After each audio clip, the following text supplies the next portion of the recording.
Hello guys, ఈరోజు మనం మాట్లాడుకోబోయేది వచ్చేసి మోటో ఎడ్జ్ 50 ఫ్యూజన్ అనమాట. సో ఈ మొబైల్ అయితే రీసెంట్గా మనకైతే ఫ్లిప్కార్ట్లో లాంచింగ్ డేట్ అయితే అనౌన్స్మెంట్ చేశారు. మే 16th అయితే ఇది లాంచ్ చేయబోతున్నట్టు. దీని ఫీచర్స్ ఏంటి, ఎలా ఉండబోతున్నాయని అయితే ఒకసారి చూసేద్దాం. ఫస్ట్ ఆఫ్ ఆల్ దీని కెమెరా విషయానికి వచ్చినట్టయితే మనకి ఇది Sony LY-TIA 700C 50MP megapixel back camera అయితే ఇది రాబోతుంది.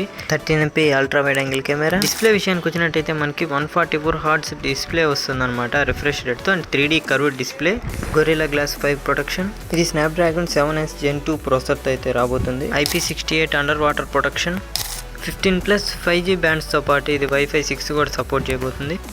ఇది 68 వాట్స్ టర్బో పవర్ ఛార్జర్ తో పాటు 5000 mAh బ్యాటరీ కెపాసిటీతో అయితే రాబోతుంది గైస్. ఇది Android 14 వర్షన్ మీద అయితే రన్ అవుతుంది. And 3 years OS upgrades, 4 years SMR upgrades అయితే వస్తాయంట.